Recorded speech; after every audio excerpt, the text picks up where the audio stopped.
Hey, this is Silas. I'm going to read you something I wrote back in March 1st of 2016. It's titled, Not Another Brick in the Wall. The next president of the United States of America will likely be Donald J. Trump. He is reviled by many, ridiculed by countless, and ignored by very few. Things he has or has not said have ignited many political conversations.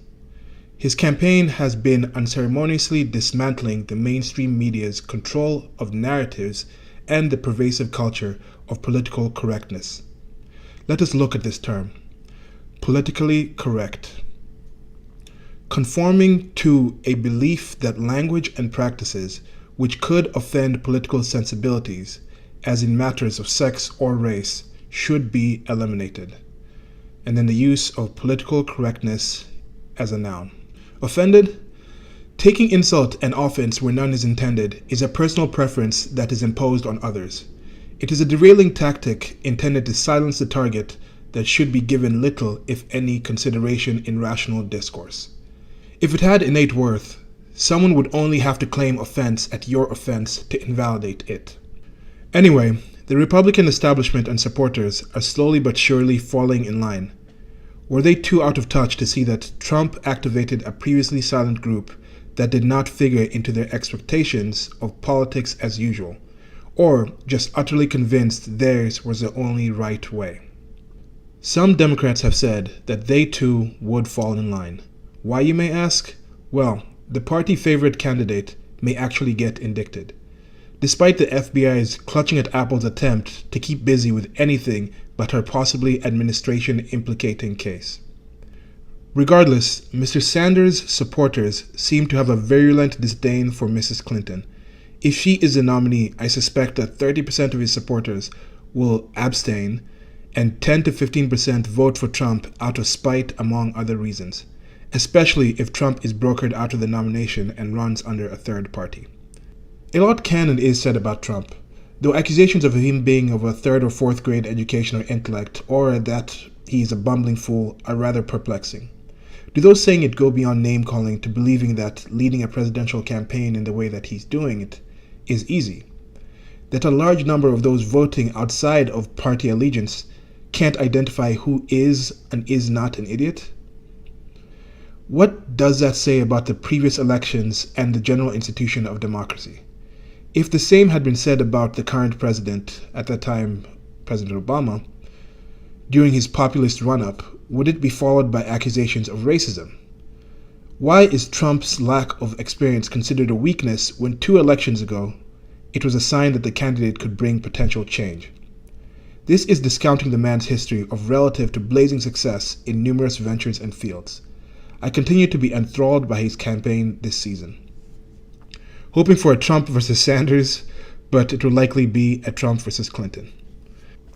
So yeah, that illustration that's been on the screen for a while, that's an illustration I did with that post, for that post. You know, the kind of a picture is worth 1,000 words. And I was kind of thinking about this. The picture itself is the Statue of Liberty, as you can see, is based off of this.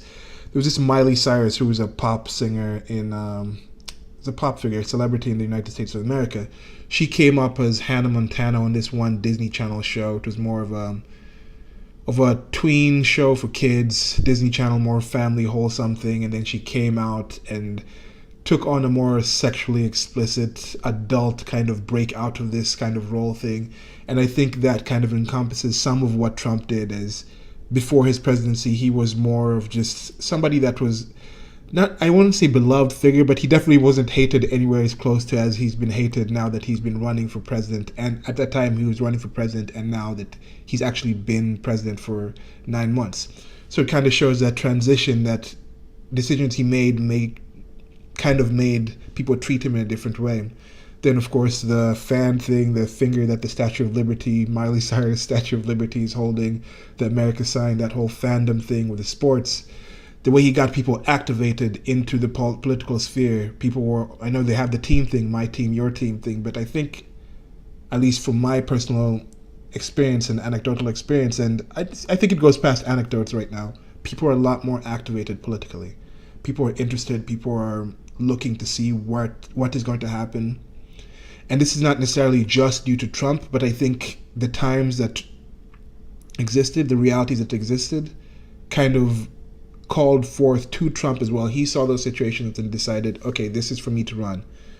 I had found out that he had flirted with running before. There was this guy, Roger Stone, who was talking about different ways that he had considered running before, but something about this time made him come out. And then, of course, the wall in the back has different media sources, mainstream media sources, established media sources, both newspapers and television shows and studios. And that wrecking ball was kind of just showing that, yes, he's coming, tearing this down. And then once he tears this down, people can have the ability to discuss and find information. And that's been a process for me. And I hope to continue that with this channel and a few other projects that I was thinking of. Part of that project is starting a production company, which I'm going to get into. I'll discuss more with that as it comes along, and opened a merchandise place. So these designs and other designs are at the merch store. There's going to be links below. And I'll be kind of doing some of these videos of reading some older posts, and when I post actual images or illustrations in the store, I'll kind of come out and talk about certain ones that are pertinent to what's going on in, okay, not pertinent, but certain illustrations, that certain of the things I'm just going to do them because I'm doing them because I think they're cool. But some of them will have a story behind them, and I'll kind of come out and share that with you.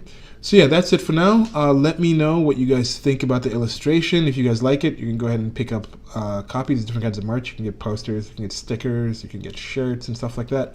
But otherwise, until next video. Oh yeah, let me know what you guys think about Trump. Do you think it was positive with the political correctness?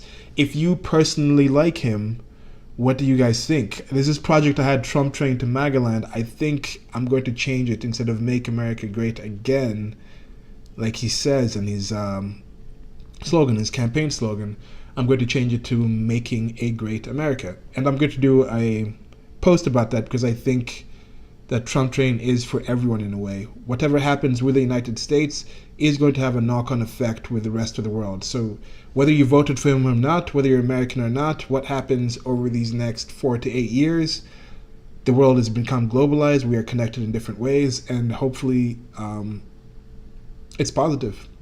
I mean, he's the president, so I think right now we can support him and try to see the best that can come from it. So whether it's you saying, okay, this is how you're trying to stop the negative things he's doing, or you're trying to take advantage of what he's done to do some positive things, I'll be looking to share some of the things I'm doing, and look forward to hearing what you guys are doing. So that's it for the video. Until next time, like, share, and subscribe. Links in the low bar. Goodbye.